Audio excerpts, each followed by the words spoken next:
back, everyone. And I got a Red Bull background, so you know it's gonna be fun when I got the Red Bull background. How's everyone doing?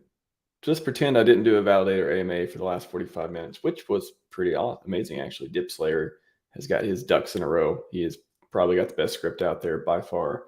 I like my scripts too, but man, that guy he's like a real dev, that guy. So today it's gonna be fun. We've got our guest today, Brandon B, is prestigious in many regards. He's not only an accomplished author, co-authoring and follow-up this summer to Robert DiAngelo's masterpiece titled Life Fragility 2, How Taxes and Trees Are Making the World a Worse Place. He's also an actor. You may have seen him in Tropic Thunder playing as Simple Jack's stunt double, or a voice of a couple of the fish in the new Little Mermaid Disney hit that just came out. Very clean, very neutral, equitable voice. Last but not least, for many years now, he's been a warrior for the social rejuvenation and scoutmaster in the Pray the Hate Away camps in Southern Michigan. So toast your Red Bull cans, because he's here to tell us why PulseChain is going down the right forever and why HEX will never come back. Let's welcome to the show, Brandon B. What's happening?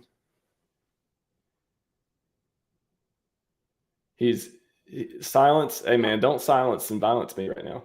I'm so sorry. No, I got to say that was one of the best intros I've ever heard. It was inspiring. It was brave, and you slayed it, Queen. So I really appreciate that. Although I got to admit that I'm highly offended that you did not include my most recent activism in the Ukraine. As many of you know, the Ukraine is dealing with a large problem right now, and that problem is toxic masculinity and fat phobia. I went over there recently to try and educate them and solve the problem. And the entire time I was there, people were telling me, run, get up, get down. And this was clearly fat phobic language. And the fact that you didn't bring this up, I think it really kind of speaks to what you're all about. And so I invite everyone to really read in between the lines and really read into that. But anyways, thanks for having me on your show. Dude, when you do those on your show, it cracks me up. Like you should see me. I was on the airplane watching you the other day. I was coming back from Miami, and it was just hilarious. I was listening to it. And I was like, and I showed another friend of mine. And I was like, this guy, he has the most straight face when he's in. And I don't say straight, I want to say straight in the best way I can on that. He has a straight face when he talks about this stuff, and it just cracks me up, man. You crack me up on your streams. You inspire me. I was like, I got to write him a really good intro. He did me that book the other day. I was like, you know what? I was thinking about last night. I was taking a run yesterday, and I came out, I'm gonna write Brandon a really good intro. So well, it was a stunning and brave intro. Again, even though there was a lot of toxic masculinity involved in it, we can excuse you are cisgender. So this kind of behavior is to be expected. But it's cis with a CIS, not SIS, by the way, everyone. Sure. By the way, I am also in a complete panic. I don't know if you saw my most recent tweet. I am panicking about this dip. This guy's falling. It's all over. Did Bud Light capitulate? Are they going back? No, Bud Light is going strong. I've been, before I was an alcoholic, now I'm an activist because I drink Bud Light. But no, Bud Light is very strong. But what isn't strong is the HEX. So I don't know about you, man, but there seems to be some kerfuffle going on in the Twitter spaces in regards to what's going on. We're definitely going to talk about that. I just want to acknowledge Satoshi real quick. I was like, I don't know who's going to get the Simple Jack joke, but I think it is a good one. So anyone who hasn't seen Tropic Thunder, stop what you're doing, exit the stream right now, go watch Tropic Thunder. It's more important. It's a great movie. It's a great movie. However, I'm so glad one person got the Simple Jack joke. Good. I just wanted to say that. I mean, two people. I'm sure you did too. But yeah, of course, I'm a man of culture. I know who I can tell you who wouldn't know who Simple Jack is Messin from A Million to the Moon. That man is extremely uncultured. Of course, no, this is cisgender. He doesn't watch movies. I've been trying to get him to become cultured, but he fights me in every regard. But you can't win every battle. Hollywood's not going hard enough. They're not fighting the culture war hard enough right now. No, they're brave, but they need to be braver. Exactly. Godfather J6. What's Slay? How based. However, HEX. Yes, you bravely brought up HEX, and that's something you want to share your screen. You want me to share my screen? What do you want to do? I have a chart here, but if you got something pulled up on your mind, you could also share that. You're the host, so I'll let you. Yeah, I'll go to can bring up our friend Somi's tweet, which is pretty brave in and of itself. It's going to keep saying brave for a while. Yeah, it's brave and powerful. Always brave and powerful. Good empowerment. Yes, it's extremely brave. I assume he got the Twitter handle. Yes. So there's been a lot of discussion about this, eh? It's pretty. So I was surprised. I saw it first from him this morning. That's why, again, shout out to our friend Somi. Yeah. This morning I woke up and I saw it 4 hours late seeing it.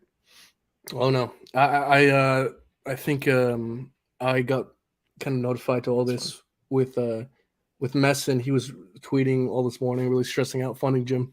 He was tweeting a bunch of stuff about the number goes down, something about the supply, blah blah blah blah blah. And then Funding Jim was replying and stuff. He was really stressing him out. So that was kind of funny. I saw your and Funding Jim's conversation as well, which I was going to come and be like, you know what, that analogy is. We'll get into it in a minute. I was like, I could see there's a point in that too, but there's actually something interesting from that. But anyways, let's give some people context real quick in case everyone slept in today, had their fluffy slippers on when they went to bed.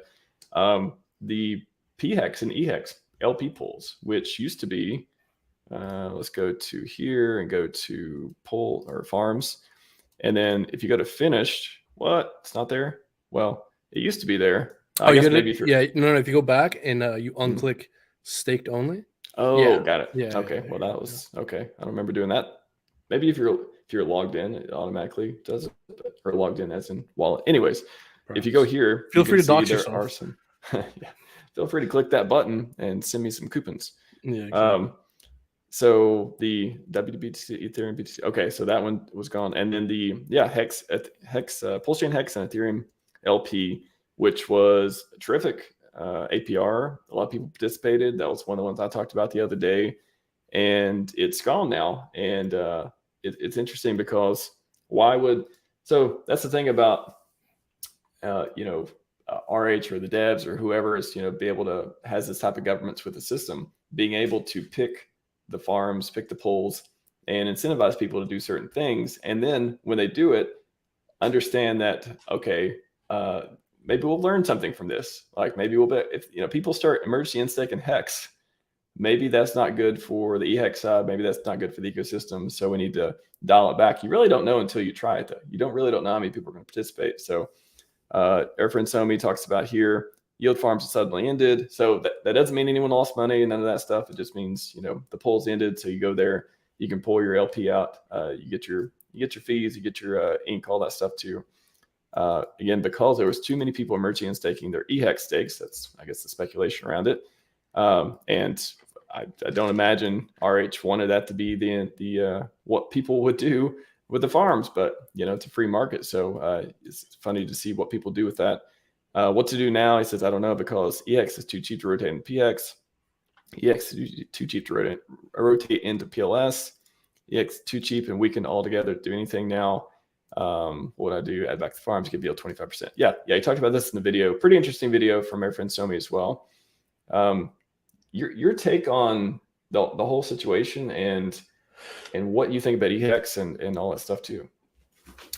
Oof. Okay. Well, that's a lot to tackle. So right now there is this whole debate going on Twitter, right? As to, whether EHEX will have any kind of parity with PHEX or if there will be correlated. And I also think there's some degree of ambiguity as to what parity means. Like, I don't think everyone is operating with the same definition of parity when discussing these issues on Twitter. Like, for example, like I mentioned beforehand, I was talking to Messin from A Million to the Moon, and we were talking about what parity means. And, I was saying how, parity could be that there's a slight premium on the PHEX side of things, like let's say, PX goes to $1 and EHEX at 90 cents, something like that. But in his mind, he was saying parity means parity means an exact 1-to-1 or a very, very, very slight deviation, right? So in terms of, like, whenever we're talking about this, I think it might make sense to kind of dispel what we mean, exactly what we mean when talking about these different things, because I think we all have slightly different definitions. And look, we really don't know. All the things we do know is we've heard Richard say that he doesn't want to see cheap HEX anywhere. But on the other hand, he just disincentivized providing liquidity on the HEX to PHEX side of things. And like it was just mentioned in this tweet here by Somi, the speculation is that there was a bunch of, incentive to perhaps emergency unstake. I know we don't have to pull it up here, but you all can just take our word for it. There seems to have been a recent spike in emergency unstakes, therefore, there's this, because of the high yield on the HEX to PHEX pair, there's incentive to perhaps sell HEX to PHEX, and also now that there isn't this liquidity or this incentivized liquidity, it's an open question as to how that's going to affect the behavior of HEX participants. Do you think this change in liquidity, this no longer providing incentive token for that pair, changes anything on the HEX side of things? I think, well, I'll frame it like this. I don't think HEX is going anywhere. I think that and there's so many reasons why it wouldn't. I mean, so many whales just don't care about PulseChain. So many of them have no idea it even launched, and they're not going to care in the future because what do they get out of it? They still got their copies, and they still got plenty of money to end their stake. So, there's going to be a lot of people. I think the consensus is, or what I would agree with a lot of people saying around the community is, PulseX or PulseChain is going to be the new hotness. The retail people are going to use it.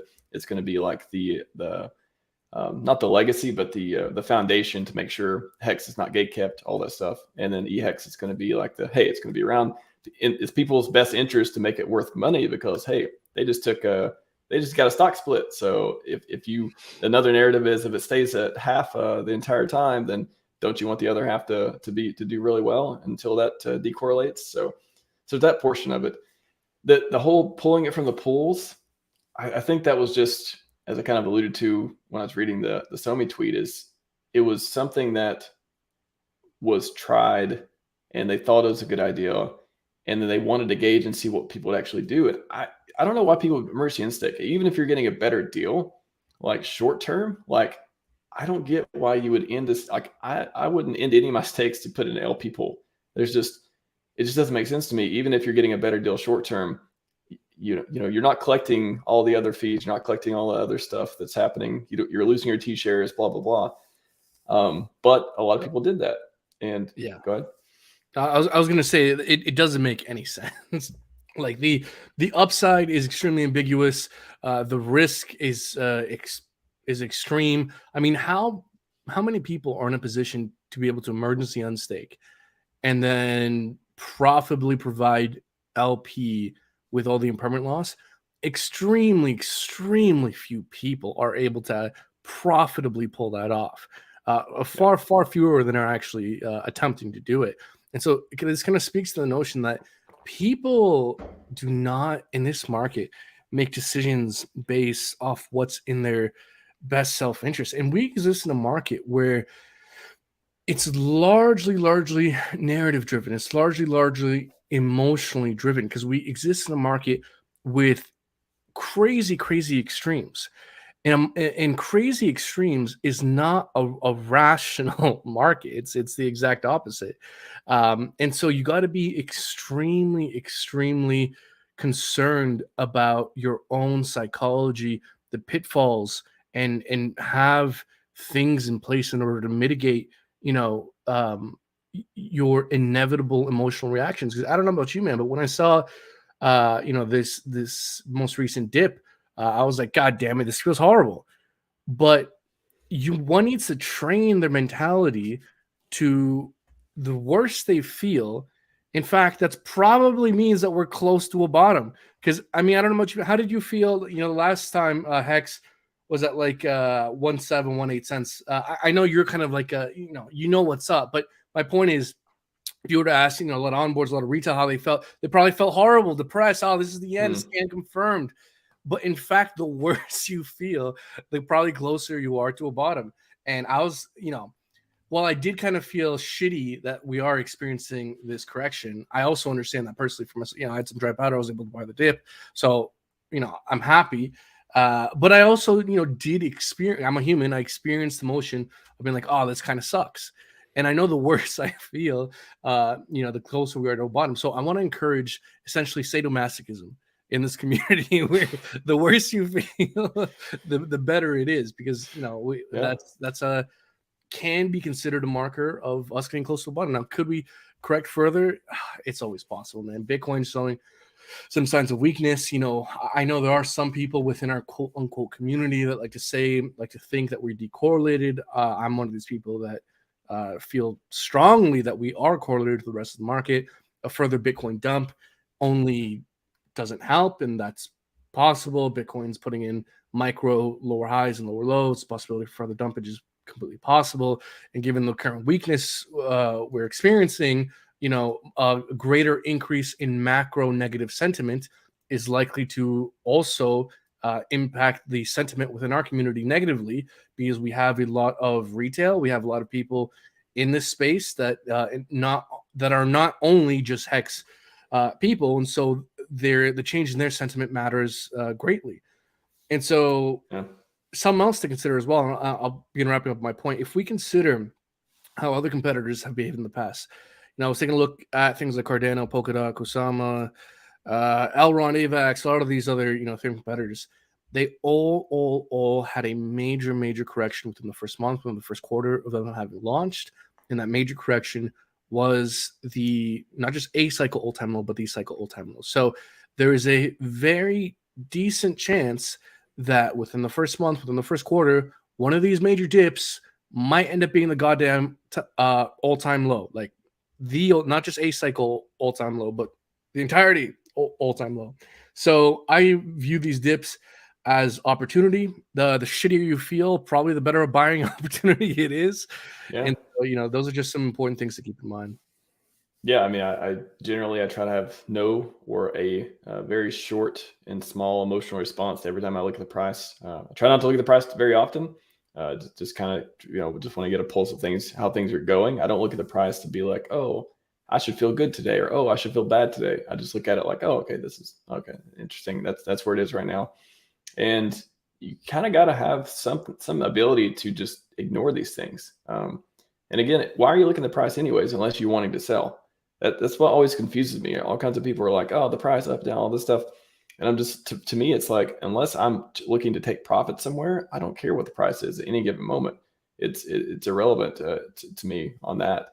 But yeah, I know there's a lot of people who their day is good and their day is bad based on the price or based on the sentiment. But as you alluded to, I'm playing the long game. I'm looking for those yield opportunities. I'm looking for the LP. I'm looking for the staking, locking up, anything to just, whatever my time horizon is, whatever your time horizon is, it's like stopping yourself from wrecking yourself and getting yield for waiting is the name of the game. And so that's why I'm glad at least we have the LP stuff that comes and goes sometimes. But even if the macro, even if that, so here's the way I think about it too. Let's say you think everything's going down, you believe the macro environment's bad, you believe there's going to be another, all-time low. So I guess you have a choice. Like, do you want to sell now and try to really get to bottom? Or do you want to just hold and or buy or hold with dry powder, but not sell what you have now in case, things turn around, things go up from here, there is no lower low and all that stuff. I think it's the couple of choices you have. For me, the easiest thing is just like not getting rid of the coins that are freaking at sack value right now. I just cannot imagine selling PulseX below sack value or at sack value. Just like I couldn't imagine selling PulseChain on a 2x. Like, these things aren't even possibilities in my mind. That there's like, again, as long as my real life is going well and I'm not, knock on wood, I'm not like, I don't get foreclosed on or all these terrible things happening that could happen to a lot of people. But in general, why would that even cross your mind? If you've seen what HEX did, you've seen what any coin did. Forget HEX's 10,000x. Just look at any other coin that launched with any sort of a fraction of the economic energy and genius billionaire founder we have, a fraction of any of that. And you're going to be like, oh, but what if the macro goes down? I'm going to try to time the bottom. I don't know. I don't get it. It doesn't make any sense. Selling right now. So PulseX is at 0.4 zeros in a 7.6. So that's like what 24-ish% down. Whatever. It's a little bit down from kind of the day one sack rate. Anyone selling now, not financial advice. I'm not a financial advisor, but in my opinion, is fucking insane. This is not financial advice. This is perhaps psychological advice. You might want to consider, throwing out any devices that can pull up a chart come 2025. Because look, man, I don't know about you, but like people selling on 2-3x, I understand whales want to take profits. Yeah, I don't. If anyone wants to take profits, whatever reasons they have, that's great. But like, I didn't get into this game for 20% pumps, 30% pumps, a 2x, a 3x. If that's what you're concerned about, a 2x, a 3x, go buy Tesla stock. Go interact in the stock market. You'll make your 10% in between inflation and taxes. You'll barely be profitable at all if that's what you want to do. If you're interested in these small percentages, we are all in this game for the crazy growth that this market has to offer, the tens of X's, the hundreds of X's, potentially thousands of X's. And that shit doesn't come until the bull market, folks. And bull markets don't typically get really stupid and euphoric and parabolic until a year and a half after the latest Bitcoin halving. Next Bitcoin halving is March 2024. Next time we're going to start looking toppy is probably going to be summerish 2025. Not financial advice. I could be wrong. There's arguments for looking cycles, blah, blah, blah, blah. But like, it's insane. It's insane to be selling now. I do not understand. It's not at all rational for PulseX to be this far down below day one sack rate. In my opinion, this is a massive opportunity. Again, not financial advice, but in my eyes, I've been deploying dry powder into PulseX at these levels, into HEX at these levels, PHEX. And I know you brought up kind of LP providing. Maybe, I don't know how worthwhile it is to perhaps touch on that if you think if you want to talk about that. But for myself, with all these different pools and a lot of new people getting interested, I think it might be interesting to comment on the risk of providing liquidity and all this stuff. Because for me, I'm only providing liquidity on correlated pairs, highly correlated pairs, because there's this thing called impermanent loss. And it's a risk, and risk is real. Risk manifests itself. And so if you are going to provide liquidity and you don't want to lose your coins, your shekels, your magic internet money, then doing so in things that are correlated, like PLSX to WPLS, which is what I'm doing, and also PulseChain to PHEX, correlated pairs like that, I think are less risky for sure. Definitely. I mean, that's the impermanent loss. It's, if you don't know what impermanent loss is, it's like if you don't know who the sucker is at the poker table, you're the sucker. It's like, if you don't know what impermanent loss is and how to avoid it and how to optimize on pairs that are more beneficial for what you're looking for, then you may be a victim of it. However, as you said, the more correlated they are, the more, I mean, the way I look at it is, if I like both of these coins and I'm going to hold both of these coins for a long period of time, I don't care which one I have more or less of, because I mean, that's what the impermanent loss is. Like, once they go up and down from each other, you may have more than you may get more than one of what you put in before, and the ratios, and it depends on when you put it in. If you put the ratios at this way and they run away, you may have more of the other coin. I mean, just to give everyone a super high level idea of how it works. But essentially, if you like both, for me, I don't care about it. The hexes, when they were there, if you like HEX and PHEX, although it's not a pool anymore, as we were just talking about, for me, like, I don't care which one I get. I don't care if one goes up to the other. I believe in both over time. The ones you have to watch out for, of course, are stuff like, if you're providing on stable coins, there's a reason there's extremely high APR. It's because, a lot of people who participate in these, they don't mind. They want to sell, right? They want to like silently sell over time. They don't want to do market sales. So they're like, hey, when it gets to a certain level, I'm cool with it. Which, there's different knobs you can turn on V3 versus V2, but essentially, just think about, would you be happy if you got a ton of USDC and much less Pulse?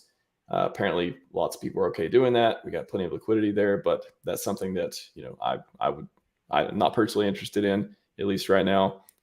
In this cycle, like in this environment, when things just launched and it's got an opportunity to go up way, maybe a little bit later I'd think about it, but that's a little too risky for me. Yeah, it's insane, because not only is there the risk of impermanent loss, but there's the risk of opportunity cost. because when you provide liquidity, you have to provide 2 equal sizes of a pair. So if you're applying $1,000 worth of PulseChain, you're also going to provide $1,000 worth of a stable, and that $1,000 worth of a stable, could probably be deployed into plenty of things that are on a decent dip right now, PulseX, HEX, PHEX, that kind of thing, which will probably dramatically outperform the rewards you're earning in this pool that are likely to diminish over time. Although, again, that's not financial advice. But again, for people with larger bags who are okay with kind of the impermanent loss, that's kind of one way to take profits and not, impact the market so dramatically. So that's probably a lot of what we're seeing here. There's a very important question from J Buff House Stark. When does it make sense to sell it all? It's like asking a realtor when a good time to buy a house. Speak to that, sir. So, look, my opinion is actually, I think, a bit different than perhaps yours. And again, you correct me where I'm wrong here.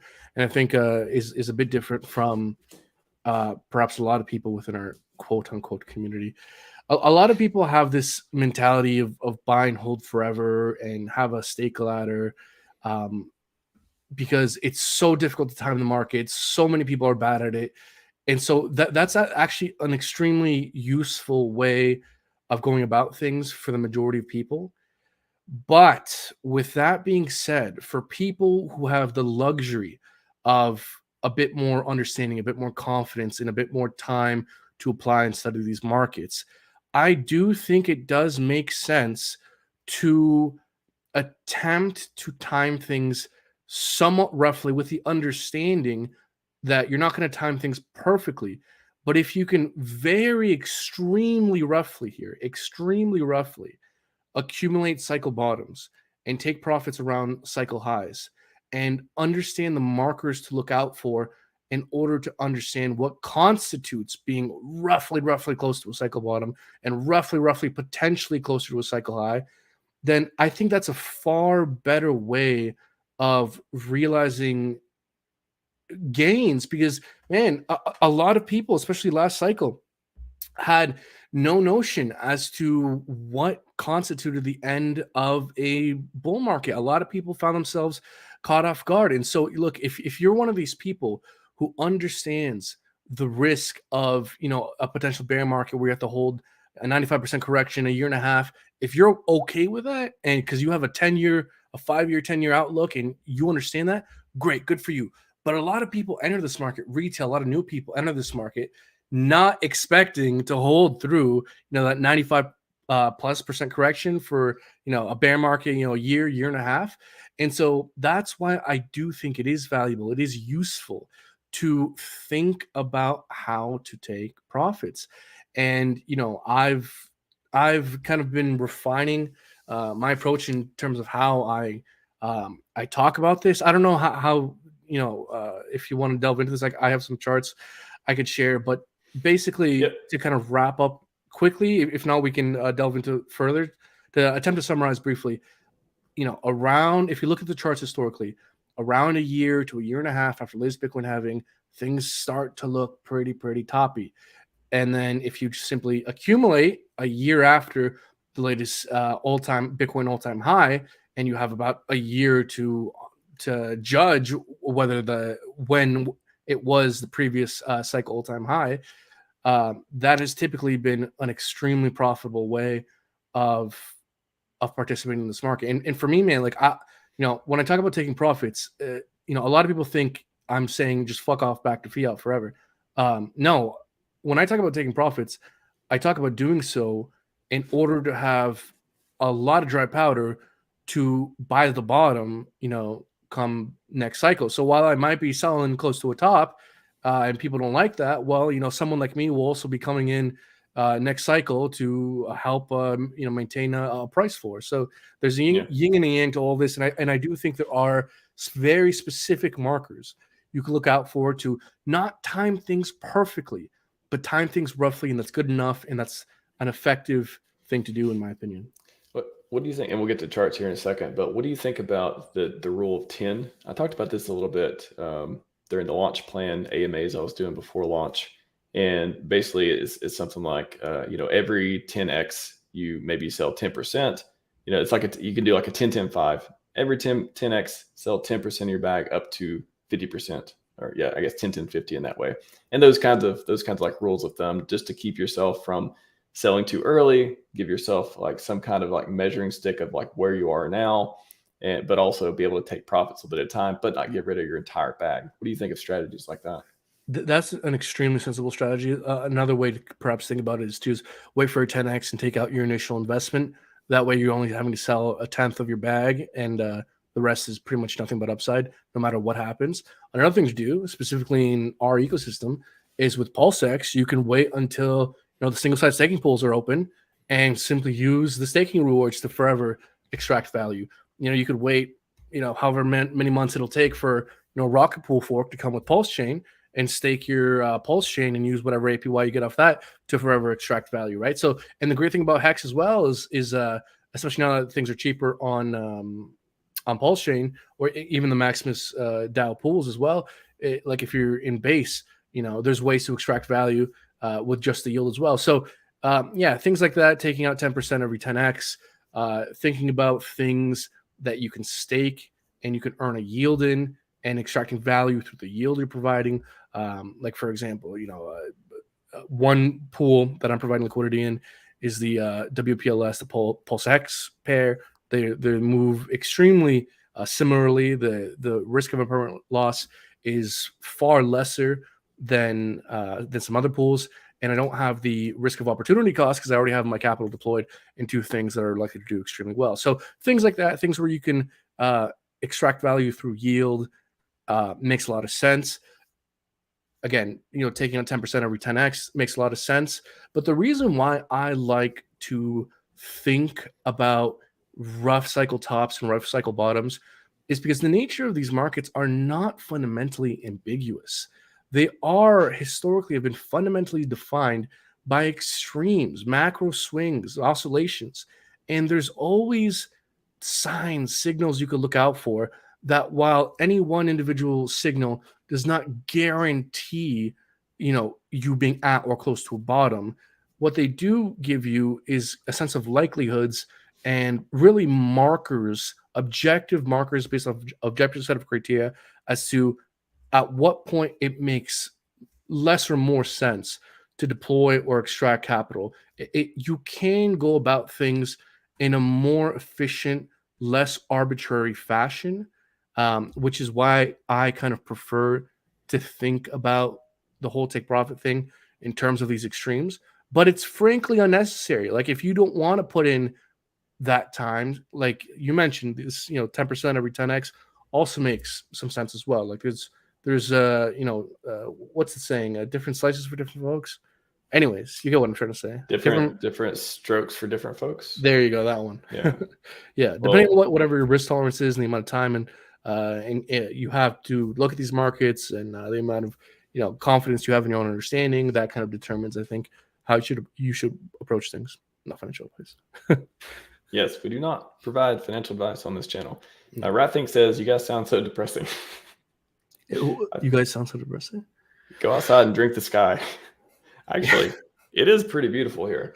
Oh, man. I will be doing that today. It's gorgeous. I don't know why I'm talking to you guys. I should be outside enjoying the I think, what? I really think about this sometimes. I'll be on stream, especially if I'm doing a solo stream. I'm just doing because I just want to get on there and talk for a bit. And I look outside, especially in the summer here. It's like, why am I here right now? Why am I doing this? This is not in my best interest. I should go outside. I know the things we do for y'all. So in exchange for all this valuable entertainment, everyone like and subscribe to the stream. RH produces some great content, so support him with a like and sub. I produce, I thumbnail, I go to thumbnail and clip hell very often. Not so much recently. I've actually almost ran out of content. Funny. Usually I have like almost 2 months worth of content already scheduled, but I've been doing so many solo streams and like so much, I get a lot less clippable content if I'm doing solo, because I suck more than my guests, I guess. There's a lot of, and I've been doing a lot of validator AMAs, which they're not super clippable. Anyways, I just wanted to talk we're gonna get to charts here in a second, but Rocky says what he was talking about happened to me. My ladder is 250K and now 20K. Oh my God, I'm sorry for you, man. That's kind of the name of the game though. When HEX goes down, I feel you. I think I think a lot of us have been staking for years. Feel that. I've definitely felt it before. It's like, oh, Yeah. look, it was so much, and now it's like so much less than that. Dude, my highest dollar cost average ever for HEX was at 42 cents, and I knew we were euphoric at the time. I knew we were the risk was high, but I was fucking feeling euphoric myself, and so HEX to $1, bro. Yeah, man, and thankfully I got the chance to accumulate much lower levels as well. Recently, my lowest dollar cost average was at 0. It was at 1.9, so just under 2 cents. So that was nice to be able to cop that, and Dude. Might get the chance to even accumulate some more. Did you get any of the PX when it was like a half penny? I think maybe a week ago. It was like a half penny, and I might have got some of that. It's pretty good. Pretty good. Yeah, to be honest with you, man, unfortunately, myself, I've been so active with these pools and different. I haven't been tracking all my DCA just because I'm doing stuff so often, moving stuff around all the time. I haven't been tracking everything, although I did track that one specifically just because it was kind of special. But. Yeah, speak to this real quick, and I'll throw up your screen after this. HEX down 97%. Yeah, scam confirmed, number down, so scam confirmed, right? Like it's like literally when I see that, I think I want to buy more HEX. When I see that, I see that you talked about the pain earlier, right? Like the master's thing. It's like when I see that, I'm like, that screams opportunity. That screams opportunity in my face, face hole. It screams it. Oh, you're so, dude, man. And it's so funny because right now, and I feel it myself, people are so scared. Oh, we're crashing. We're going to sub penny, all this bullshit. I guarantee you, come summer 2025, people are going to be selling, want to have sold their left nut to go back in time and buy HEX now at these prices. Not financial advice. I don't know that for sure. I could be totally wrong. But folks, when people talk about 100x, 1000x returns, how do you think they get those returns? Do you think they get it by FOMOing tops and buying after everyone else's? No, you get it by FOMOing bottoms, buying red candles when there's blood in the streets. Everyone's scared. Scam confirmed, number down. EHEX is dead forever. That when there's blood in the streets, no one wants to touch it. Everyone wants to sell it. Being the contrarian investor is how you outperform the goddamn market, man. This is why I was so goddamn gung-ho about, PulseChain, PulseX, the sacrifice phases, different interesting projects launching on this. Because goddamn it, man, getting in early at a good valuation, which is what we're seeing now, is what is necessary for outperforming the market, man. I remember back in the bull market, all these YouTubers at the same time, they would talk about the same thing. And by the time you're hearing about it, it had already grown, I don't know how many X's. And, the risk was extremely high and the reward was extremely little. But with this ecosystem, us, being, it's less than 2 weeks out, or before the latest Bitcoin halving, we're at a significant dip. This all screams great valuation. And sure, yes, 100%, we could dip further. But everything we're experiencing, both in terms of competitors, where we are in the time frame, the cycle, the emotions we're all feeling, this all screams great valuation. And it's the people that act in a contrarian fashion that end up outperforming the market. And you need to behave in a contrarian fashion in order to outperform the market. I've talked about this before, of this whole, so primitive our instincts as humans is like, we don't want to eat the apple until we see somebody else eat the apple and they don't die. Like, we need to see people be successful in order to have the confidence to participate in whatever it is. And you have to literally flip that in markets. You need to be in when nobody likes it, nobody's heard of it. Of course, scams always go to zero. But if it's not, if you, did your due diligence research and you've been following Richard forever like I have, you're like, I don't know why this wouldn't work. Why won't this work? It worked before. He's even better now. Why won't this work? But you got to really flip that. You got to be like, no, I have to. It's like skydiving, right? Nobody wants to jump out of the plane because our bodies are like, don't do that. That's not how you survive for thousands of years. But we know we're going to be all right. More than likely, chances are, not skydiving advice, but like more than likely, people do it all the time, and very few accidents. So. Yeah, can I ask you? So you were around pretty early on, correct? I know I've asked you this before, but you were on like kind of started following Richard in 2017. Okay, so let me ask you: when HEX, first 6 months, first year that it was out, things after a big payday, whenever there was a major dump, how did you feel at that moment? So I remember when Hex launched and we were on Bybit. I think it's Bybit. And trying to get over 2 Satoshis. I was like, please just get to 2 Satoshi. I need to trade on the Ethereum pair right now. I remember thinking that, I'm like, man, just get to 2 Satoshi. And I remember, okay, Richard, I love Richard, but like, I don't know if it's going to work out. He's never been a founder before, let me get my principal out, like I was trying to protect myself. I remember back then I was like, I love this guy, but I don't know how it's going to work. And I want to, kind of mitigate my risk, which sounds retarded now, but you don't know until you know. Right. So, yeah. And then the major dips and stuff, I don't remember having much response. I was just like, to me, it was just kind of. Did you experience uncertainty? I don't remember a time when I was like, I need to get rid of Hex. It was always, and I think I had a lot of my early stakes for a while too. I remember like that was another good thing I did was like, okay, I got my bags. I staked for however many years, and yeah, I think that helped a lot. But it was like, I think staking helped me so much because even when I did feel something like, oh man, when's Hex ever going to go up again? I don't understand this, blah, blah, blah. I felt like there's nothing I could do anyways. So just go along for the ride. There's nothing I could do. I'm not going to emergency instinct. I'm not going to do that stuff. I have a plan. I want out of the system. I want my own system. I want to be the boss, all this stuff. So I think all that, it was just good timing for me and my mindset because I was going through my health, wealth, wisdom journey, as I affectionately call it. And I was actually learning how the world works the last few years. And to me, the mindset and the product fit together perfectly. So it didn't make me anxious about it as much as excited and like, yeah, I think this guy's a winner. Let's bet on him.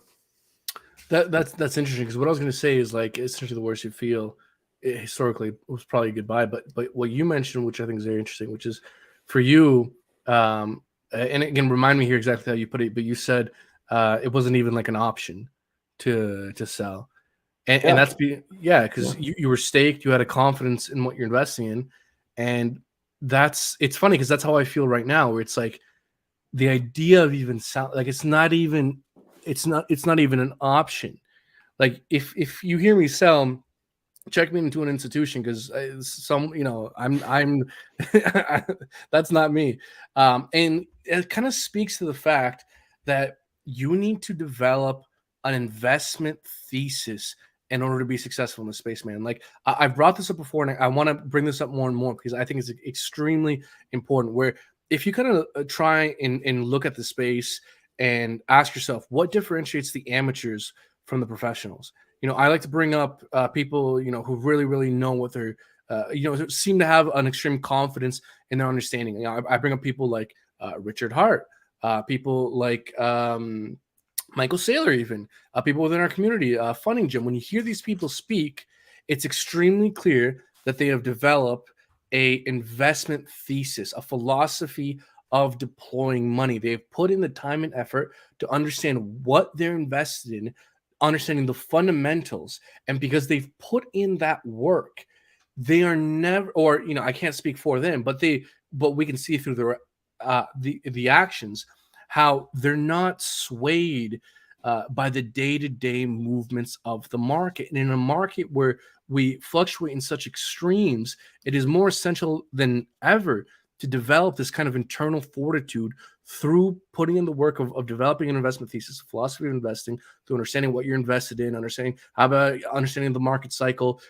If it's really, it just takes a handful of understandings to give you a great deal of confidence in what you're invested in, which mitigates, the short-term negative feelings and making decisions based off those negative feelings. Because if you read any single investment book ever, making decisions when you're feeling emotional is never, ever a good idea. And in a market where we fluctuate in such extremes, it's more important than ever to put in the work to do that.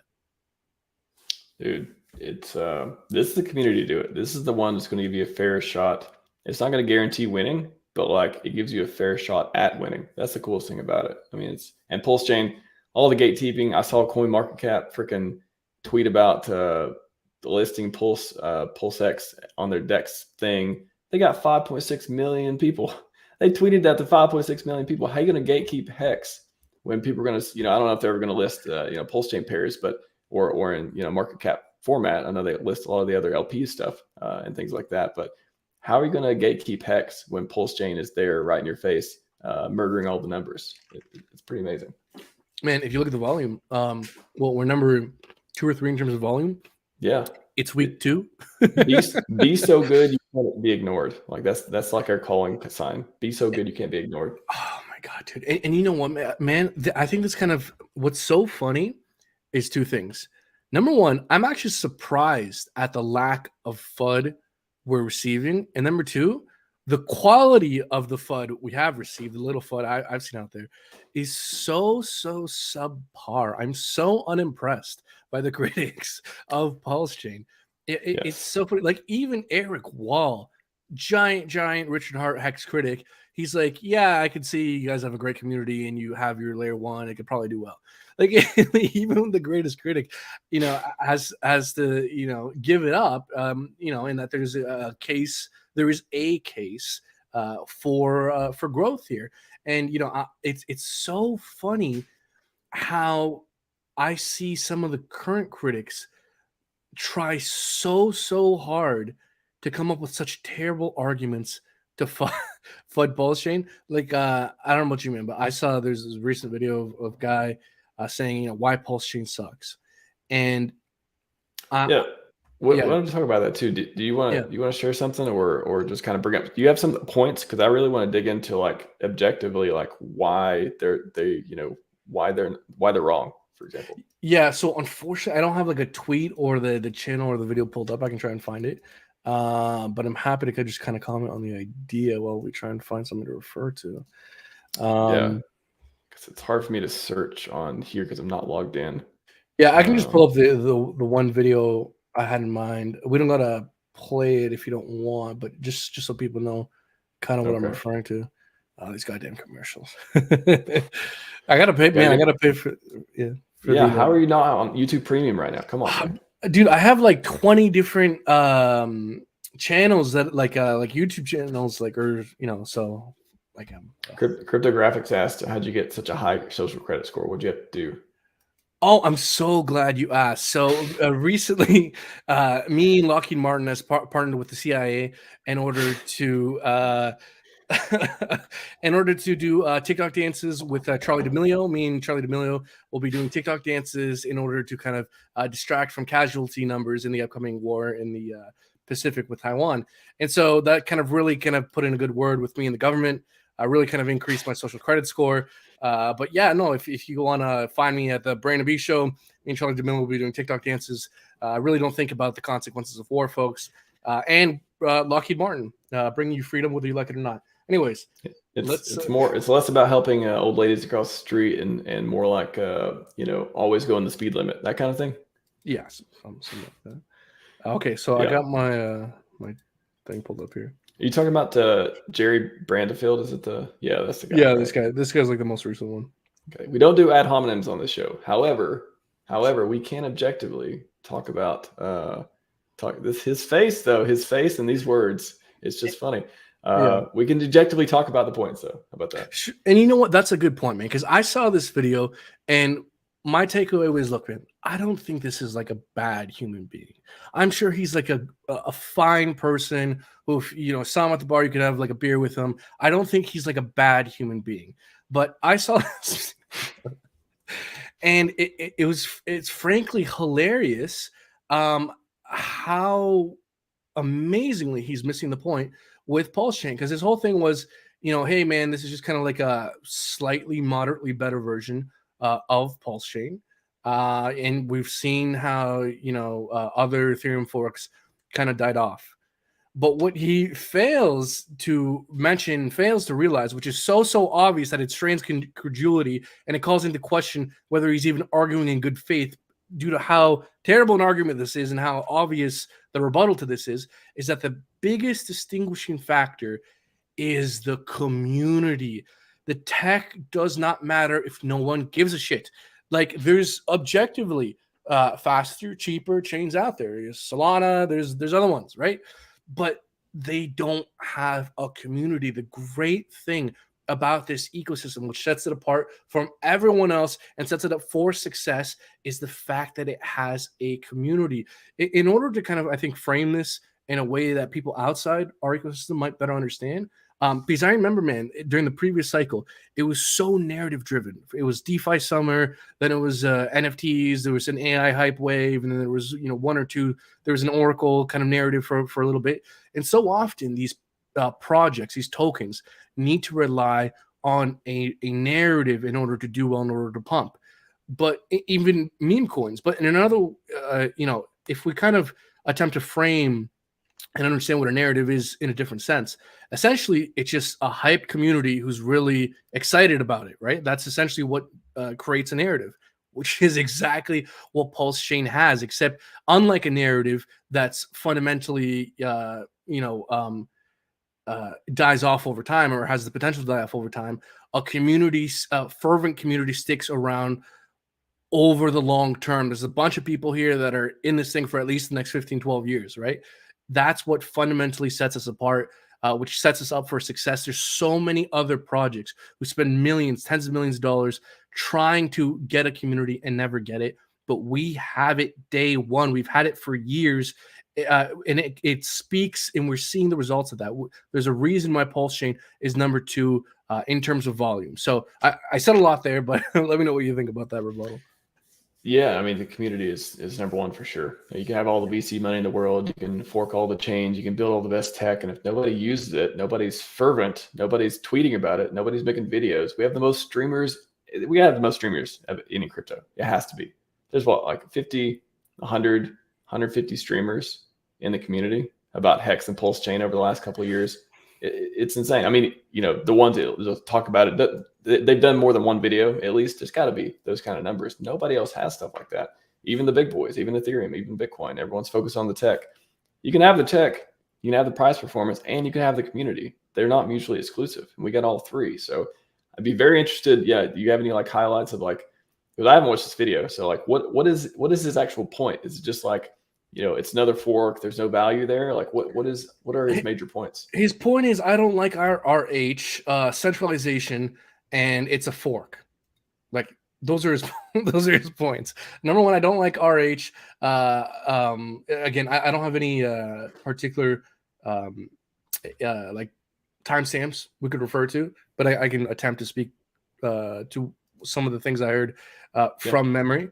One thing that comes to mind that he brought up is kind of the issue with supply, right? And so why don't we take a moment to address that? Because a lot of people say, there's the 670 some odd billion or million, sorry, that was sacked for PulseChain, plus everything that Richard put in. How could this thing ever do any kind of crazy growth? But what you got to understand is that it is not the total supply, it is not the market cap that affects the price, but it is in fact a fraction of the supply. And so let me spell that out. So, given the history of the HEX origin address and how the, HEX OA coins don't, typically interact with the supply or he doesn't sell. If we assume something similar is likely to happen to PulseChain, that the PulseChain always supply is likely to not interact with the market, well, then what we really got to consider is the 670 or so million that was sacrificed. That's potential, economic energy that could impact the market. But it is not the entirety of the supply that's interacting with the market at any given day in the liquidity pools. In fact, if you look at other cryptocurrencies, what you see is that there's a great variation between 5 to sometimes even 20% of the supply interacts with the market at any given day. So let's just assume 10%. Well, then it's not really $670 million of economic energy interacting in the market. It's really, 10% of that, 667 million potentially. So my point is, it's not the total supply that matters. It's a fraction of a fraction. It's the amount of supply that's in the liquidity pools that determines the price, which again is a fraction of the total supply. So, when people bring up this point, you have to ask yourself if they're even arguing in good faith, because it's so obvious that it's a fraction of the supply that actually impacts the price. And therefore, because that is the situation, it is far more the case for appreciation is far more clear than some lead it to believe, some want to make it seem kind of thing. If it leads, it bleeds, or if it bleeds, it leads. Yeah. Yeah. Is it even possible for people to properly evaluate? Like, for example, if he had been around for a couple of years and you saw RH and you saw HEX or anything else, is it possible to even go look at the tech specs and just go and face value and come up with a argument that's not what he said? Is it just like, are we just like lost in this, hey, if you know, if you don't, then you're always going to get it wrong type of thing? Could you expand on that a bit more? Yeah. So the people, I don't know how long he's been around RH or the community or HEX. If he knows anything about any of the other projects or RH's mission, even, I'm sure he doesn't know about any of that stuff either, I imagine. Is it even possible to fairly evaluate the crypto just going to, ranking sites or stat sites or going to PulseChain.com? Is it even possible for him to come up with a video about PulseChain not sucking if he just goes on all the face value, not knowing about the OA, not knowing about, the whole mission type of thing? Like, I'm just trying to think, is it possible for him to do a good evaluation, or is this something where it's just like, it's just going to keep happening to us? I think it is, man. I think these people, the problem, because essentially this guy is just making a version of the same video I've seen 1,000 times, which is they identify a set of risk factors. And then where I think we ultimately disagree is that they say that therefore these particular set of risk factors make this investment product illegitimate.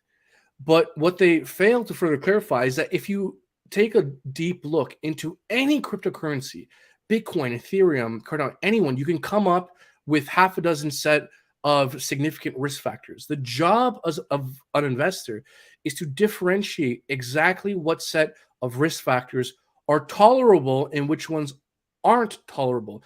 Like, I think you to answer your question, you can do this. I know, because I did it.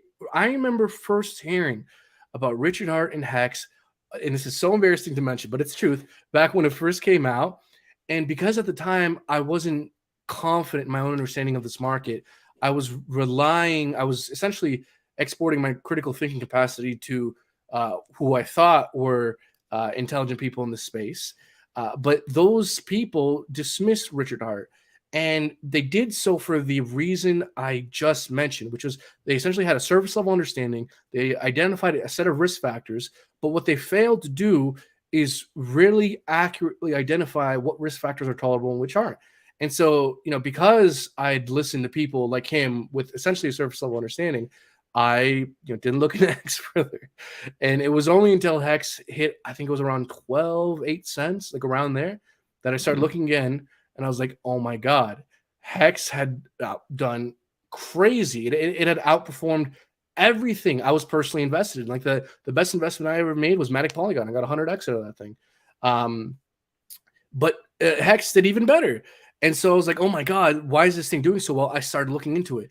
And man, I spent months really, really looking into it, trying to understand the tokenomics, trying to understand the fundamentals, trying to understand the game theory. Me and Messin debated this thing several hours a day for weeks on end for months, because we were really trying to figure out why the hell is everyone calling this thing a scam. The things I'd heard are maybe concerning, but I couldn't find a smoking gun. And I started reaching out to people within the community, started watching live streams. I read the layman's white paper, all this stuff. I tried to look into this thing as far as I could, because at that point, what I had come to realize is that it's extremely important, if you want to outperform the market, to get in early before other people, get into something that's being wrongly dismissed, either due to a false understanding of risk or just being something that people haven't heard about it yet.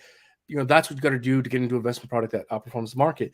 And so I was trying to figure out if HEX was that thing. Could HEX be the next, Matic Polygon, the thing that was, wrongly dismissed, although Matic Polygon at the time was just wrongly dismissed due to just not a whole lot of understanding. HEX was just being wrongly dismissed due to, I think, a surface level understanding. And I never found that smoking gun that made HEX an illegitimate investment product. I think there are risk factors with HEX. And dude, I'm a giant HEX bull. I got 15-year long stakes. I like HEX quite a lot. Nice. But I can I can very happily admit and articulate the risk factors with HEX. They do exist risk factors, but in my opinion, the pros outweigh the cons, and the risk factors that do exist do not make this an illegitimate investment product. You know, the risk factors might be outside your risk tolerance, but nothing. But I never found the smoking gun that killed this thing, and that's, I think, the thing that differentiates me from some of these people, where, you know, we both see the same risk factors. This guy just seems to think those risk factors are legitimate. I disagree. We'll see over time who's right. I think I'll end up being right. But yeah, I think hopefully some of what I said makes some kind of sense. You let me know. No, definitely. I'll just one more point on it too. I just want to ask, what do you think people need to see in order to be more informed and to see what you've seen, see what I see what a lot of people see? What do they need to see? RH's old videos, his new videos? Do they need to look at the price chart and click log? Like, what is it that they need to see that can get them over the hump after they have some problem with the supply or the OA or all these, you know, things you talked about that are risks, but the pros outweigh the con. And you know, if you know RH's mission, you understand what he's trying to do. Like, what do they need to see to not make more videos like this, or to make, you know, you never know. Maybe Jerry is going to be a Hexagon one day. We welcome him aboard. He'll make a new video saying, you know, he changed his mind. But what do people need to see to really get this ecosystem? So it's really different for everyone, because different people have different risk tolerances. What I can say is that I think the attitude I had that led me to my conclusions, where you really want to try and kill the thing you love. And if you fail at doing so, then maybe it's a solid thing worth investing in. Like I for one do really love delving into the risk factors and learning about the risk factors, because if you can confidently identify exactly what all the risk factors are and understand that in anything there's risk factors, just because there's risk factors doesn't mean it's illegitimate, and perhaps just makes it more volatile. You got to have other understandings in order to mitigate the risk, yada. But essentially, I think for me, if you can understand the risk factors and then if then you come to the conclusion that none of these risk factors make it illegitimate, I think perhaps having that attitude is what can give you confidence, right? But you know, but then there's the issue with this guy where he considered the risk factors and he sees it as illegitimate. I'm, you know, through speaking out loud here, I'm trying to understand exactly kind of what the differentiating factor is, and I think one needs to. I think there is an element here of the ethereal that's difficult to conceptualize, in the sense that you need to have an above average level of insight of what you're interested in outperforming the market. Because if you're not interested in outperforming the market, then Bitcoin and Ethereum are fine for you, and that's what this guy talks about. Like he went on to say that, you know, things like Bitcoin and Ethereum are the safest. You know, meme coins, you know, have one pump and dump and then they never come back. He's not interested in outperforming the market. He's a guy who likes these safe things, Bitcoin and Ethereum. Good for you. But if you are interested in outperforming the market, you need to go and look for those things that are wrongly dismissed, and you need to develop an understanding of what sets of factors makes this thing that's dismissed for whatever reason either illegitimate or legitimate. And with HEX, I think the factors ultimately make HEX a legitimate investment, whereas with other ones, you know, the risk factors were perhaps too high. Like, for example, you know, when I was looking at my you know, trying to find new lookup gems of the week, you know, back in the day when I first started my my first YouTube channel, I was essentially looking at a lot of wildly unproven ideas, no community, hoping and praying that with enough development, enough roadmap, we might get developers, we might get users. But that was ultimately an open question. And in retrospect, the degree to which getting developers, getting users is an open question, the larger that open question is, the more perhaps illegitimate of an investment it is. But if you look at something like PulseChain, there's already so many developers, so many users kind of already waiting to use this chain that it greatly mitigates that risk factor. And I think, therefore, it crosses the threshold of this being an acceptable risk to undertake. I think So let me know if that makes any sense. just on that. I think the simplest thing to look at is there's so many people with so much money and time invested in the last 2 years to make this thing successful.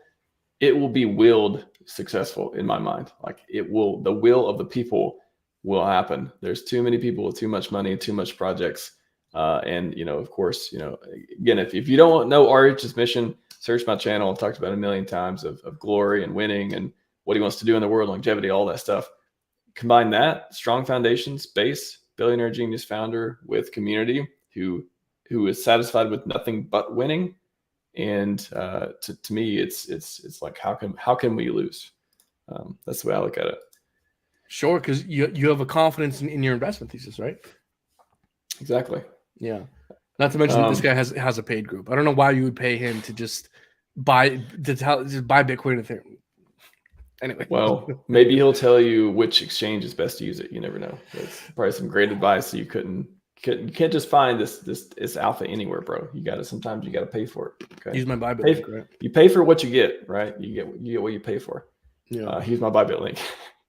So let's wrap up on this. Let's look at some TA if you want to. Tell us when PulseChain is going to the moon exactly, when PulseX is going to do 150x, and incentive token, is it going to go up or down?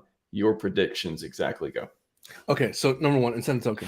I got to mention that I know you'll probably remember this during the bear market, man. Nobody gave a shit about the incentive token except for me. I was constantly saying, when incentive token tokenomics, and then RH made a stream being like, I don't give a shit about this thing, and then I stopped caring. But now everyone loves incentive token. I don't know why.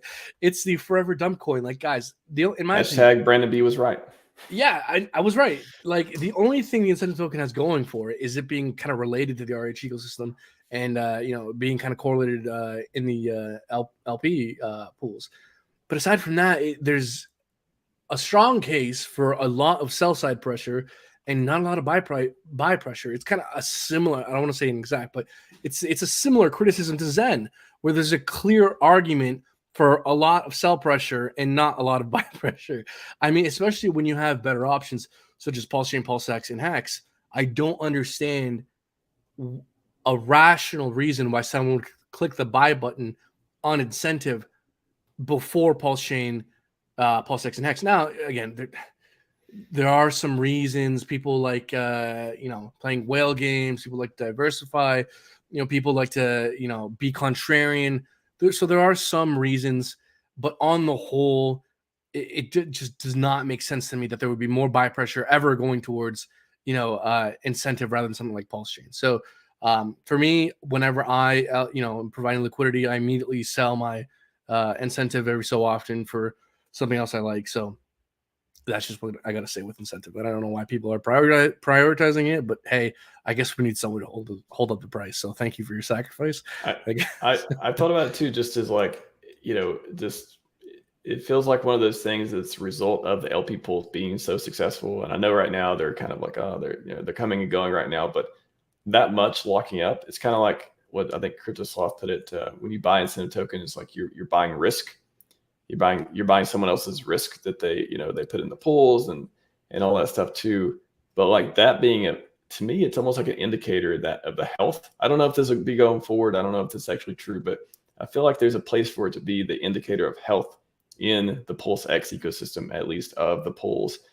People are valuing it because they're getting it. There's only one way to get it: buy it off the market, and a lot of people don't want to buy it, so you got to provide LP, get more coins. A lot of people will sell it, maybe just roll it into more Pulse and PulseX. It's like one of those. I don't know how to put my finger on what it does and how important it is, but I know that it's become this incredible piece in the ecosystem. Yeah, but you don't need to. RH himself, like, I was extremely disappointed with his answer. I remember he was a live stream. People asked about it, and he was like, "Oh, incentive token, that thing." Yeah, no, I don't really. I haven't given much thought about the tokenomics. It's just well, maybe he was like, because he said before, I got all these tricks. I'm not going to reveal all my secrets and stuff like that. Nobody knew about the the Genesis validators of PulseChain burning all their PLS either. Sure. Here, okay, there might be some insane 3D chess level trickery, but like, would anyone here argue that at any point incentive token will have more interesting or superior set of tokenomics than the HEX, PulseChain, or PulseX? Is anyone really kind of saying that? If you asked me that question 3 weeks ago, I'd be like, why are we talking about incentive token? And now I'm like, is there something like, cause there's other actually third-party projects. Again, this is not me like being super bullish on incentive token. I'm just like trying to think, was I missing something too? Is RH playing 4D chess and I'm playing 3D, or 2D, all that stuff? There are people, you'll be able to stake your incentive token at some point, I've heard. Here, let me give you the most funny, not natively, by the way, that's just through Tetra, another community project, and maybe some other stuff too. But most insane thing I've heard is incentive will be the only coin for the wallet sacrifice. And if that happens, Brandon B, I want you back on the show, and we're gonna have the same conversation. Sure. Like, show me that green thing up and to the right that may or may not ever happen with the incentive token if it walk up that much all the supply. Wouldn't that be hilarious? You know what? I'm very glad you brought up this argument, because I'm going to bring up another point here that might be a little bit prickly. Well, this is the same argument essentially with Zen, where when Zen first came out, it was just this stupid inflationary token that had no tokenomics. But over time, and you know what? Same thing with Hadron as well. It was just token, just this forever dump token. But over time, some more interesting tokenomics were brought in, kind of changing the equation. And again, there's nuances here in between Hadron, Zen, and whatever. Well, I think for Hadron, it was real. Like when it first came out, I was like, oh, I can just man all this stuff. What I need it for anymore. And then now it started building. So. Right. So sure, yeah. Look, if there's some insane tokenomics later on that change the equation 100%. If things change, you need to reassess. Whenever you're presented new evidence, you need to reassess this whole investing thing. The market doesn't give a shit about your emotions, cares about reality. Whenever you present a new evidence, you need to reassess. So 100%. If there's some insane tokenomics, things change, I'll reassess. But at the moment, given the knowledge we have at hand right now, if you ask me if I had dry powder and I have these 4 options, PulseChain, PulseX, HEX, and incentive token. Incentive token is at the bottom of the list in terms of where my buy pressure is going. And again, Brazology, I think maybe I saw briefly a couple things you're saying. Maybe you disagree with me. If so, that's fine. We do need some buy pressure, so I appreciate your sacrifice. But look, again, it is always interesting to have a bit of an allocation towards a contrarian diversification play. Like, to be fair, to kind of talk about the other side of the argument here as well, if PulseChain, PulseX, HEX are doing very well come 6 months, Bitcoin halving 2025, then sure, could incentive token benefit from the euphoria of the market, benefit from the sentiment of the market? 100%. I could totally see that the case.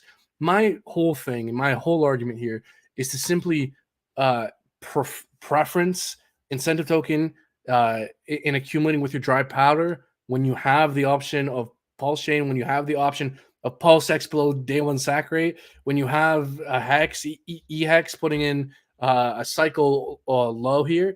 It just seems extremely strange to me to justify deploying that dry powder to incentive when you have these screaming opportunities in your face. Not even to mention some of the other projects launching. I think Fiat, Famous, Power City, Time. I'm not giving financial advice, but these are just some interesting things happening on PulseChain.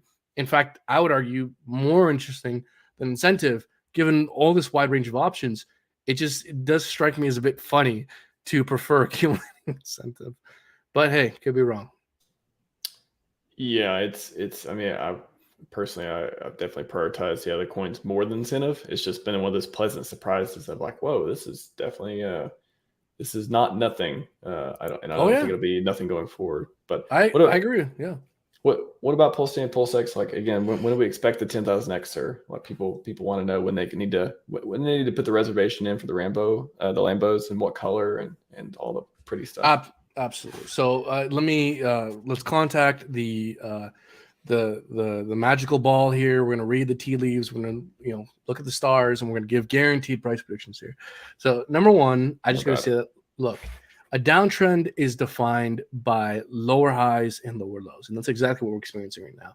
And whenever you're in a downtrend, you're likely to continue downtrending. So unless we see tangible signs of reversal defined by micro higher highs and micro higher lows, then there's always the bias for further downside. So just understand that is the case short term, but also parallel understanding with the first month, first quarter of other layer one smart contracts being out, they had their major dump, and that was the cycle all-time low. So therefore, probably makes sense to view these dips as opportunity rather than something to just like panic over. But with that being said, in terms of when is the 10,000x, when is the trillion x, when are we going to Nirvana? In order to answer that question, we have to do something that I think a lot of people, I could be wrong about this, but my intuition tells me that a lot of people don't want to do, which is look at Bitcoin. Because in my opinion, man, to understand PulseChain, to understand PulseX, understand HEX, and when might be an optimal or less optimal time to take profits, the most important thing you could do is understand Bitcoin and look at the Bitcoin chart. And I know to a lot of people, this is blasphemy, burn the heretic. I get it, but just hear me out for a second. Right. Unfortunately, this boomer coin has been historically the largest driving factor that leads the market. It begins the bull market. It's typically the first thing to put in a new cycle all-time high. It's typically the first thing to reach a cycle all-time high. So it pumps before the altcoins, and it reaches its all-time high typically a month or so, sometimes more, before the altcoins. And for those who like to say that, hey, we're a different ecosystem, we're not on dexes, blah blah blah blah blah, we're not correlated. We are correlated due to the macro market sentiment. The sentiment matters tremendously. If Bitcoin is crashing and burning, it lowers the amount of potential buy pressure in the market. It disincentivizes people from investing further, looking into different opportunities. The sentiment 100% affects our ecosystem. Right now, we're looking at a chart which is the largest driving influence of market sentiment, and sentiment matters. Okay, so understand historically we operate on a boom and bust cycles. We exist in and we oscillate between extremes. Those extremes get kicked off by the Bitcoin halving every 4 years when Bitcoin being introduced in the market gets cut in half. Okay, so we understand this. Now, what we can see is that from the first Bitcoin halving to the first cycle top, it was 363 days, just about a year. Second time around, it was 531 days. This last cycle, it was 546 days. So what we see here is some indication of a lengthening cycle. What we can also see is that around the year mark, things start to look pretty toppy. So from about a year to a year and a half, things start to look kind of toppy with Bitcoin, some argument for lengthening cycles. Okay, let's extrapolate that knowledge to the next cycle, because if we can understand the signals to look out for when Bitcoin starts to show signs of weakness come next cycle, folks, what that is that it serves as an early warning signal to start to think about taking profits, because historically the altcoins have reached their all-time high sometime after Bitcoin. While this is not guaranteed to happen, there's a strong likelihood that we're likely to not move in the same way, but rhyme in a similar way as we have in the past. And so understanding Bitcoin is tremendously important. So timing analysis, come kind of November 2025, if we shorten this to about a year, March 2025, within that window, sometime kind of mid 2025, there's some argument for Bitcoin looking kind of toppy, right? So I would argue that around that time, that's when we're probably going to see these crazy blow off top, euphoric, parabolic charts. That is what's necessary in order to attempt to realize some of these crazy 100x, 1000x, 10,000x gains. So something you got to understand, folks, is that sure, while a log chart is great for certain things, it is not useful for other things. In fact, the majority of price appreciation, we got to understand, comes at the very, very, very end of the cycle. And if you miss out, a month period, a quarter period, hell, a week period, you actually can miss out on the majority of the gains that a market has to offer. And so, guys, we are essentially, in my opinion, extremely blessed to operate in a kind of market that has this repeatable 4-year events, that kickstarts a bull market, that leads to Bitcoin having a parabola, where it tops off typically before everything else, thus giving us an early warning indicator. Now, I've mentioned this before. I'll try my best to briefly mention it this time. Let's try a little bit harder here to specifically identify a marker that we can look out for, that we can apply next cycle to have a concrete understanding of when Bitcoin's bull market might have ended. And this is useful because Bitcoin's an early warning signal. So if we can understand this concrete indicator and understand that if we see this next cycle, it is probably highly likely to be a good early warning indicator that the market is looking kind of toppy and you might want to think about taking profits. So essentially, these markets are defined by euphoria, defined by a parabola, where we're putting in higher and higher highs. And what you need to do is understand when the parabola's shape has broken. And when the parabola shape has broken, that is a very good signal that the bull market has come to an end. Does not guarantee it. As we can see, this last cycle, we actually went on to put in a new all-time high. But what breaking the parabola does tell us is that being a bull further on, later in the market, continues to be more and more risky. Greatly increases the risk, right? Okay, so what can we do to try to understand when a parabola has come to an end? One thing you can do is find a support level that holds as support throughout the length of the parabola, that hugs the parabola, that gets tested as support at least once throughout the bull market, thus identifying that particular support level as relevant. And then if we continue the parabola, come back down and test it, hold the support, great. Continue it, come back and test it, and it fails, we get several daily candles opening, closing below it. That essentially, folks, marks the end of the parabola. At that point, the risk of being a bull, the risk of being a participant, holding and being long, greatly increases. We never sustainably put in new all-time highs after breaking the parabolic shape. So the 50-day simple moving average last cycle did an extremely good job. Pump, dump, hold a support, solidifying this moving average as relevant. Pump, dump, hold a support, solidifying this moving average as relevant even further. Pump, dump, we test, it fails, daily candles opening and closing, boom, bear market, beginning of bear market, death. Looking in 2017, same thing. Pump, dump, test it, hold a support. Pump, dump, test it, hold a support. Hold a support. It fails, several daily candles opening, closing, below it, death, bear market, okay? So, guys, what we've done here is we've identified a concrete marker that helps us understand when the parabolic shape has ended, and therefore at what point the risk greatly increases, and therefore when it might make sense to take profits. If you pair this understanding with the fact that Bitcoin historically has reached cycle all-time high a month, sometimes more, before the altcoins, what we have here is a great early warning indicator. And maybe next cycle, it's not the 50-day SMA. Maybe it's a 55-day SMA. Maybe it's an EMA. Maybe it's a cloud, a band. There's many different ways of calling support. But what we're doing here essentially is identifying a support level that hugs the parabola, that gets tested at least once throughout the bull market, thus solidifying it as relevant.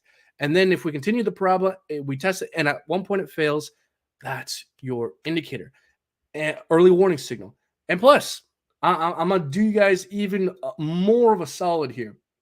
We can apply this exact same logic here with HEX, and probably come next cycle also with PulseChain and PulseX, where if we understand the Bitcoin reaches all-time high before the altcoins, and if we apply the same kind of indicator to our favorite altcoin, and then you see this signal to your favorite altcoin come next cycle, then that's essentially a late warning signal. So we have an early warning signal and a late warning signal. We have a window of time in which it probably makes sense to think about taking profit. So let's take off the log chart for a second here. So this is HEX, its first cycle here. We're pumping, we're dumping, boom, hold the support. We're pumping, we're dumping, we test it, It fails. Several daily candles opening and closing below it. Bear market, crash, death. Now, you see this white line here? This was Bitcoin's first kind of all-time high. It wasn't really an all-time high because really it was 69K. So this peak right here at about $65,000, that's this white line here. And so what we see with Bitcoin is that, sometime after this peak, we came back down and tested the 50-day SMA and it failed, right? So around these regions, we got that early warning signal. So we can see that HEX actually was extremely parabolic afterwards. So I'm not arguing for like selling right away. I think it makes sense to DCA in, DCA out, blah, blah, blah, blah, blah. I'm not giving right here. What I'm trying to do here is not describe a completely, utterly perfect strategy. What I am attempting to describe here is a useful strategy. So let me continue to kind of spell this out here, right? And this second double peak right here at 69K was kind of over here. So, but if we kind of extrapolate this logic onto kind of PulseChain or PulseX next cycle, right? Come sometime late 2025, if we see Bitcoin, holding the 50-day SMA during the parabola, and then it fails, probably somewhere, over here, and then PulseChain continues to pump. I know for myself, moving forward, I'll probably start taking profits every pump we see. And I know that on my favorite altcoin, when I see it kind of fail with 50-day SMA or similar moving average, that's my late warning indicator. So in an attempt to summarize here, Bitcoin leads the market. It's extremely important to understand the influence that Bitcoin has on the market. It's important to understand what specific concrete markers you can look out for to know when a parabolic shape is ending, and thus, therefore, when it might make sense to take profits. If we know that Bitcoin takes profits historically, reaches all-time high historically before the altcoins, we understand that once we see that signal with Bitcoin, early warning signal, and then once we see that signal with our favorite altcoin, late warning signal, thus giving us a reasonable window of time in which you can have the best chance of realizing whatever gains the market has to give you, whether it's 100x, 1000x, 10,000x. I do believe that this kind of thinking is the most accurate way one has a chance of realizing these kind of euphoric gains. Let me know if that made sense.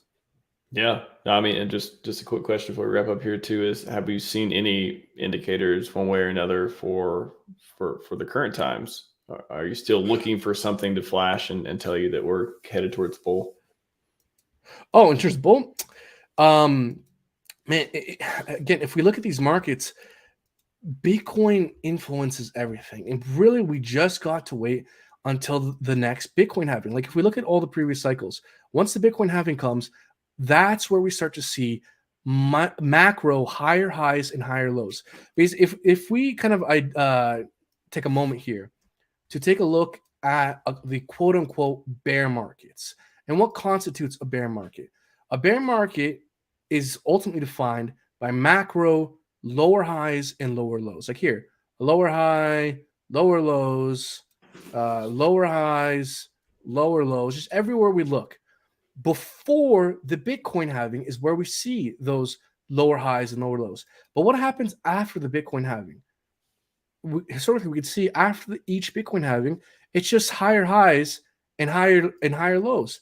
Higher highs, higher lows, higher highs, higher lows, everywhere we see after the latest Bitcoin halving. So essentially, right now, the next Bitcoin halving is March 2024. All this stuff here is really just noise. It doesn't matter if the shape ends up looking something like this, or something like this. What matters is that the bear market before the latest Bitcoin halving has always historically been defined as macro lower highs and lower lows. So does it really matter exactly the shape of those macro lower highs and lower lows? No, it doesn't. What matters is this thing right here, because historically, after we experience this thing, it's macro higher highs and higher lows. And depending on the economic situation of the day with Bitcoin, stock market, quantitative easing, tightening, that will define exactly what those higher highs and higher lows look like.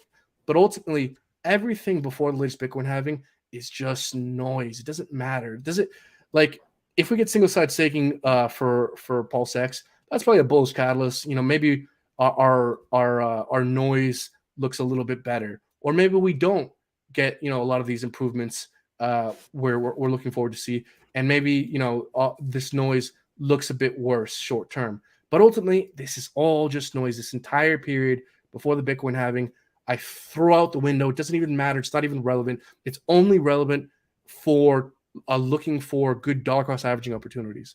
But in my opinion, nothing before the latest Bitcoin halving matters at all. Does that answer your question? Hashtag retirement May 2024 or 2025 or 2026. Yeah, I know that's super interesting. I like Regan's comment saying Brandon is smarter than he looks. Thank you. I think it's like I get that all the time. I get that all the time. Better than being dumber than you look, I guess. Yeah, I suppose so, right? If unfortunately, I like to be known for my looks, so that it's highly offensive the way your comment. I was trying to be brave, but I kind of lost myself in the moment. I apologize. I'm sorry. And if anyone doesn't understand what I'm talking about right now, please rewind to the beginning and catch the replay, because we kind of set the stream up to be a brave and compassionate and equitable stream. And that's why Brandon is flying the flag back there and the Lockheed Martin and the social credit score, because we believe in a fair. We're all just here trying to make the world just a little fairer place. You know what I'm saying? Yeah, absolutely. Brought to you by Lockheed Martin. Freedom, whether you like it or not. Hashtag freedom. All right, man. I think we're gonna wrap it up there. Those Bud Lights should be Red Bulls, but we're gonna forgive you this one time. I know you're supporting the movement, but usually Red Bull cans are the drink of the show, and I having not the ability to monetize like by principles based, I kind of like lean into Red Bull giving me energy and wings, and but just next time try to remember that. Okay. Yeah, to be honest with you, man, I actually did have a more absurd flag that I was looking forward to bringing today, but unfortunately, I was not able to find it. I have so many like folders in my computer, I wasn't able to find it. So, I do apologize for that, and I thank you for your bravery in putting up with this flag that is subpar and less ridiculous than it ought to be. So, thank you for your bravery, Slay Queen, and that's it for me. All the folders on your desktop. Watch out for Soros. Yes. Yeah. I wonder if we can get him as a sponsor. Yeah, he's really well liked with CIA. I mean, Lockheed Martin's probably gets you open a lot of doors for you. I do believe. Yeah, it was great. It was great to meet Charlie D'Amelio. I really look forward to doing TikTok dances with her to kind of distract from the casualty rates in the upcoming war. So, yeah, I'm really looking forward to that. So disrespectful. Where can people find you and learn more about the movement? Right, absolutely, yeah. So, guys, like, I like to talk about crypto and stuff, blah, blah, blah, blah, financial freedom. But at the end of the day, fat activism is what's most important. End toxic masculinity. Become fat because being healthy is racist and cis. So, you can find me. You can find me at the. By the way, like, I hope you guys know I'm kidding about all this stuff. This is all ironic and satirical. But anyways, you can find skipping lunch. I'm gonna double my lunch today, just for that. That's so brave of you, Slay Queen. You can find me at the Brandon B Show on YouTube, Brandon B Me on Twitter. You could also see me attempt to educate a cisgender on A Million of the Moon. We do social commentary, and occasionally we still comment on crypto as well. So check me out all over the place. But most importantly, the main message I want to leave everyone with today is please visit NAFA.org. It's the National Association to Advance Fat Acceptance. Ever since I discovered it, I cannot just stop mentioning it. It's such a powerful and strong and brave movement. So I highly suggest you guys all take a lot of time to tell your friends and family about it. Insist on it. It doesn't matter how many relationships you destroy. What matters is the movement. There's nobody who does parody better with a straighter face than you, Brandon B. We appreciate I don't know what your parody. I don't know what are you talking about. Your neutrality is much appreciated. You're the Switzerland of the internet, and we appreciate the commenter. The comments are getting funny right now. Everyone, I smell lunch on the table, and I'm gonna have to go. And I'm gonna, like I said, I'm gonna double the lunch in solidarity. So everyone, go check out Brandon B. He's got a channel. He's got a Twitter, and he's very funny, and we appreciate him a lot. So everyone, Scivive and 5555. We are out. Fight the power.